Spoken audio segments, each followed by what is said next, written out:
그 남편이 돌아가신 지 3년째 되는데요. 근데 아들이 둘이 있거든요. 예. 근데 아빠가 살아생전에 저하고 그렇게 사이가 뭐 화목하고 그러지는 않았어요. 그 여러 가지 형태로 부부 사이가 안 좋을 때마다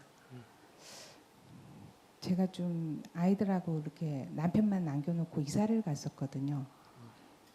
이사를 가다 보니까 아이들이 다른 데로 전학을 할 수 없이 이제 하게 됐는데, 큰 아이는 그런 여러 가지 여건을 전부 다 이렇게 소화를 시키는 편이었고, 작은 아이는 그게 굉장히 마음에 상처가 됐었나 봐요.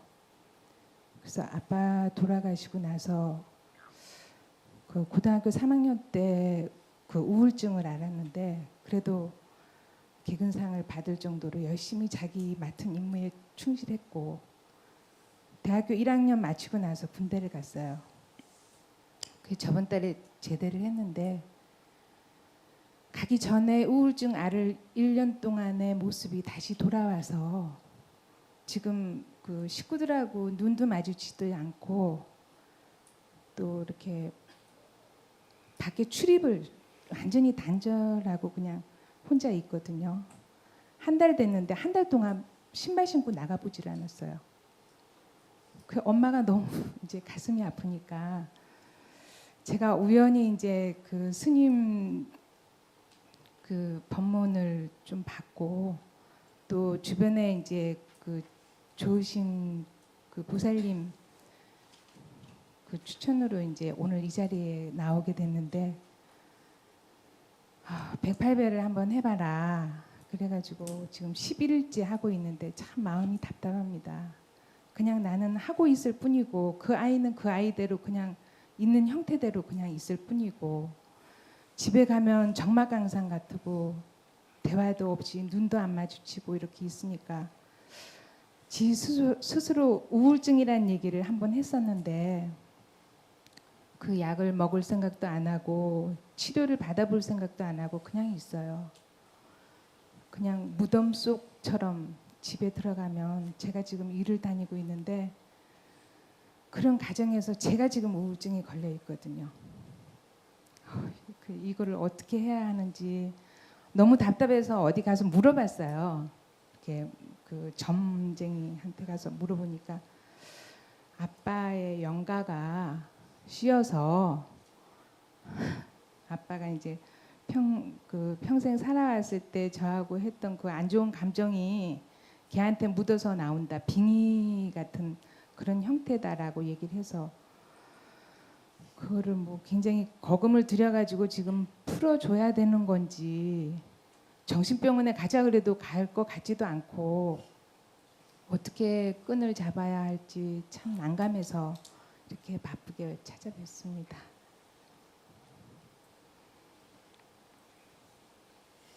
남편 돌아가시고 또 아이가 그렇게 방 안에 안 나오고 박혀 있고 그러니까 이제 마음이 많이 아프시고 충분히 이해는 갑니다만은 한번 돌아보세요.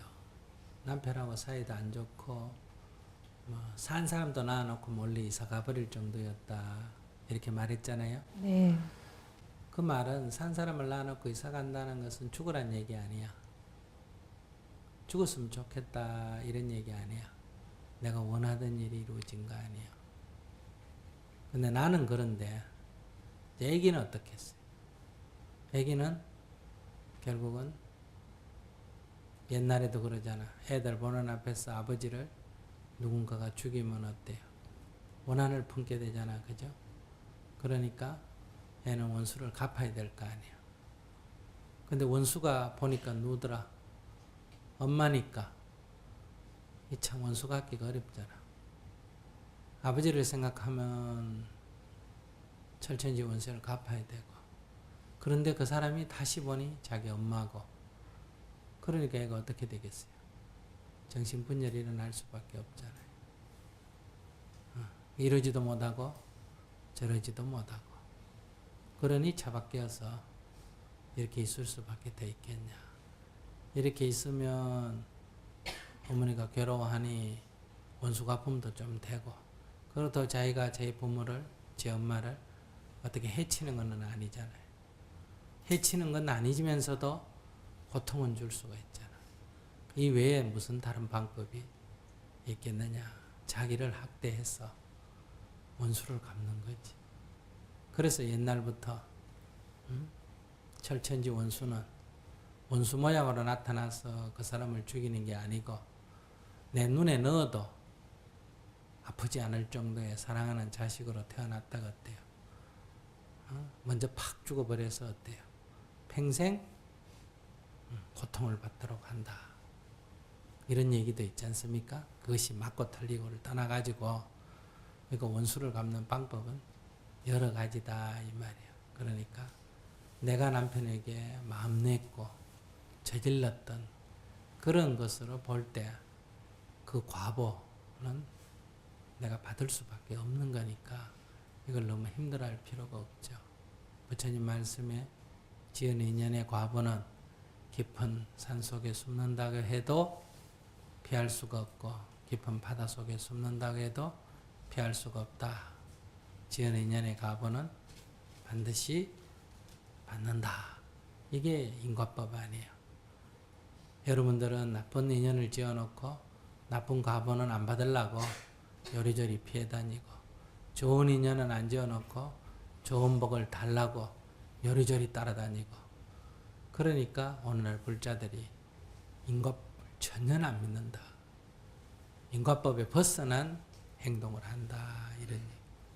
그러니 본인도 이제 인과법을 알아가지고 내가 지은 인연을 가만히 생각해 보면 이보다 더한 과보를 받아야 마땅하다.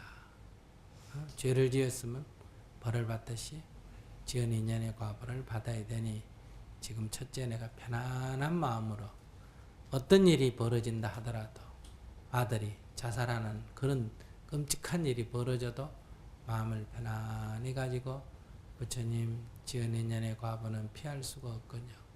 이 생에는 내가 어리석어서 이런 인연을 짓고 이런 과보를 받지만은 이제 내가 부처님 법 따라 정진해서 다시는 이런 나쁜 인연을 짓지 않고 이런 과보를 받지 않겠습니다. 이렇게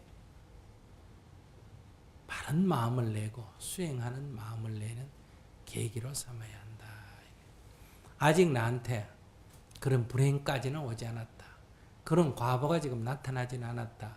나타난다 하더라도 지금은 그렇게 받아들여야 되는데 그런 과보가 아직은 나타나지 않았으니까 그런 것도 받아들일 자세로 지금 정진을 해야 된다. 그러니까 남편에게, 돌아가신 남편에게 참여를 해야 된다. 여보, 내가 어리석어서 못된 마음을 먹었습니다. 그래서 당신 가슴 아프게 했습니다. 그러니 여보, 내가 지극히 참여하니 원한을 푸십시오. 이렇게 눈물로 참여를 해야 된다. 산 사람을 놔놓고 주소도 안 알려주고 몰래 이사를 가고, 애들이랑 놔놓고 지 혼자 나가면 몰라도 애들 데리고까지 가고, 이게 나는 합당한지 몰라도 그 사람이 집에 돌아왔을 때 집도 없고 애도 없다면 그 허전함, 그 고통이 얼마나 크겠느냐 이게. 사람은 다 자기가 저지른 죄는 생각을 안 하기 때문에. 그래서 그런 마음으로 돌아가서 정말 내가 죽을 죄를 지었구나.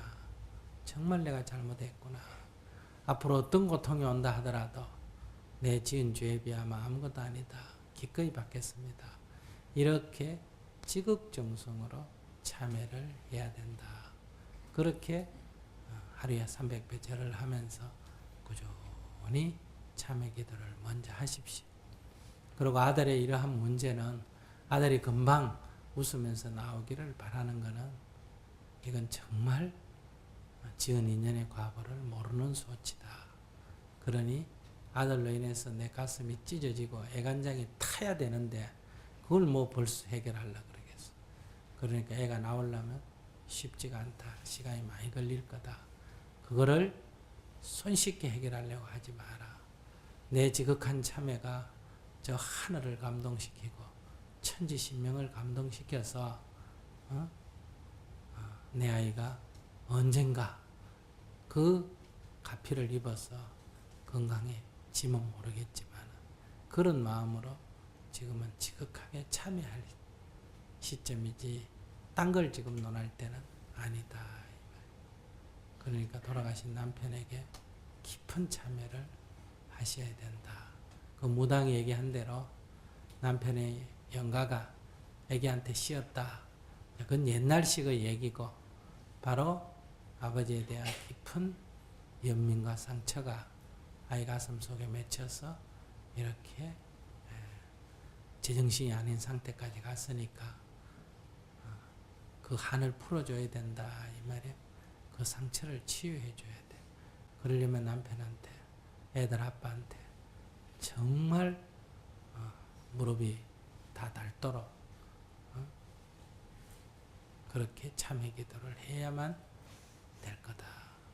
그렇게 하시기 바랍니다. 스님 감사합니다. 네.